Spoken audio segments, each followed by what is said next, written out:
Hey there, it's Auntie B, and I was in need of some laundry detergent. So I wanted to just hop on and show you guys how simple it is to make your non-toxic laundry detergent right in your very own home. All right, let's get started. Sorry for the crazy arm right here. I have a puppy and a rope attached, and that's what we've been playing tug of war with. All right, so getting back to the laundry detergent, all you need is 4 simple ingredients. All right, so that's going to be a bar of basic soap. All right, I've used the Dr. Bronner's before. I've even considered homemade soaps, but all the ones I have found have smells in them already, and I add essential oils, so I really don't want that. The next thing you're going to need is washing soda. All right, this is one of the scrubbers that really helps get most of the dirt out of your clothes, as well as borax. All right, very basic, simple, not too difficult at all.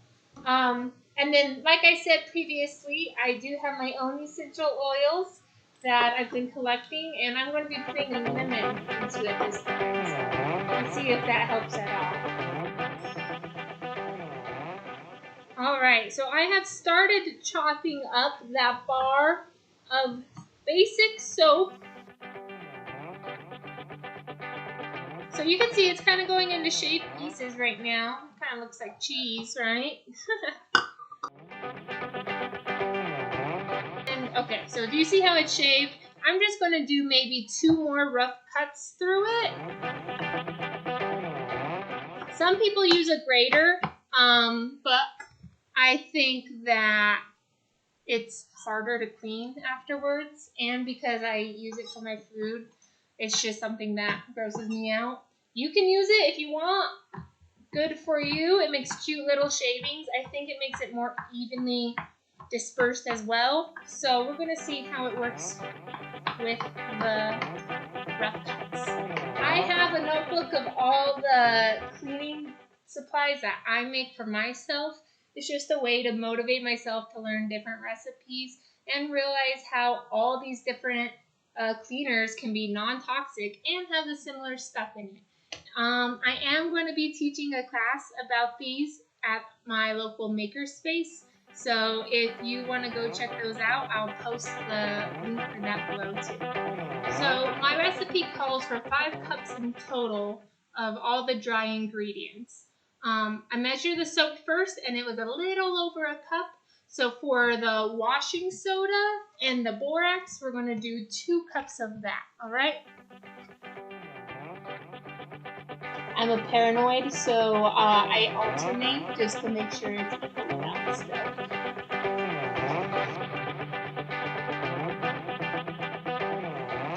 You notice these bricks right here? All right, it's just chunks of it. We will have to cut those out later. Not cut them out, but make sure that they're really... So I had a little bit left over from my last batch in this.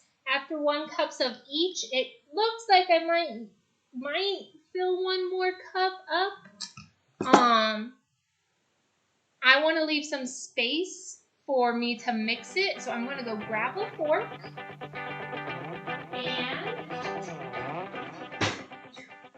I'm going to start mixing it up as is. So right now it's currently not at the level ratio, but we're going to add more, so that's okay.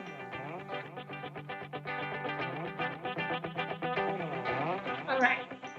It's pretty well mixed in there, so I'm going to add 1 more cup, but I'm going to mix it of my laundry booster washing soda and the borax.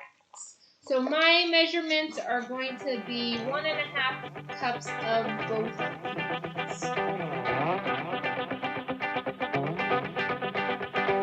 can see a lot of rocks in there. That's okay. I'll just need to make sure I mix it all up before I add the lemon essential oil.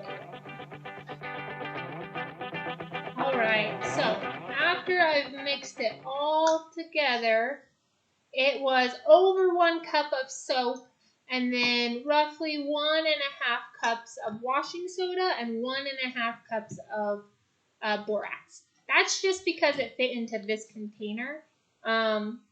So if you got a bigger container, awesome.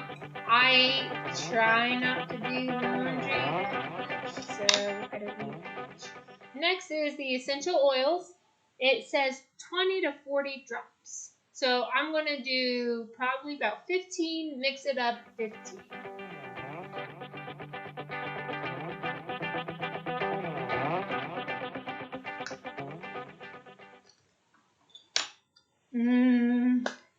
There it is.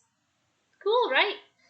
The one thing I do want to tell you about your container on whatever you decide to do is you want to make sure that you can get a sealing lock like this one, just so that you can keep the essential oils in, water out, and it makes it last. So I hope you enjoyed this little quick tutorial, and I will be showing you more different non-toxic cleaners that even your kids can make. So have a beautiful day, y'all.